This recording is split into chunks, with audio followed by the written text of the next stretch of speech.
الله أكبر.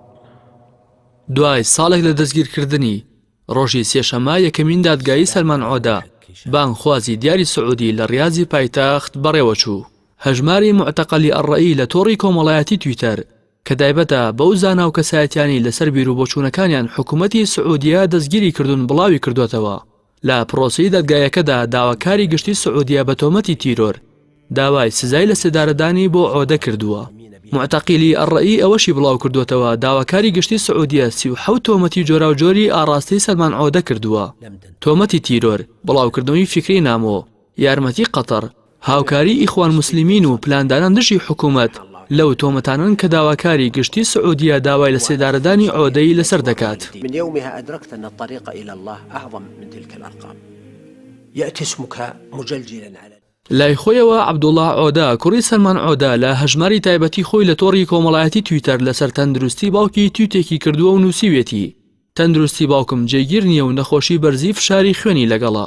کوڕەکەی سەلمان عۆدە باسی لەوەش کردووە لە 15 مانگی ئابی ئەمساڵ بە شێوەیەکی چاوەڕوان نەکراوە باوکی هەواڵی پێداوە لە زیندانەکانی جدەوە بۆ گرتوخانەی حایر لە ریاضی پایتەخت دەیگوازنەوە. عەبدوڵڵا عۆدا لە ئازاری پاسەوانی گرتوخانەی جدەوە گواستوێتەوە چەند جارێ بەنهێنی لێکۆڵینەوە لەگەڵ باوکی کراوە. دوای بڵاوبوونەوەی تۆمەتی تیرۆر بۆ سەلمان عۆدا لە یانگرانی ئەو بانخوازە ئیسلامیە لە تۆڕی کۆمەڵایەتی تویتەر کە عۆدا زیاتر لە 14 ملیۆن فاڵۆوەری هەیە بە هاشتاگی سەلمان عۆدە تیرۆریست نییە هەڵمەتی ئیدانەی تۆمەتبارکردنی عۆدەیان دەست پێ کردووە.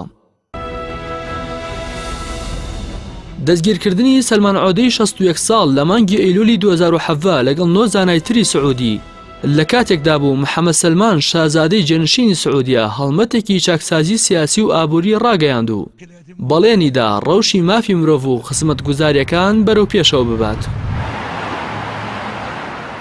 عەوز قەڕەنی، عەبدوڵڵا حامد، عیسام زامل، عەبدولعەزیز تەریفی و عەلی عەمری دیارترینی ئەو بانخوازانن کە هێزە ئەمنیەکانی سعودیە دەستگیری کردوون. سەرەڕای نیگەرانی و ناڕەزایی دەستگا و ناوەندە نێودەوڵەتیەکانی مافی مرۆڤ سعودیە ئامادە نییە ئەو زانایانە ئازاد بکات و تا ئێستاش بە شێوەیەکی ئاشکرا دادگاییان بەڕێوە نەچووە.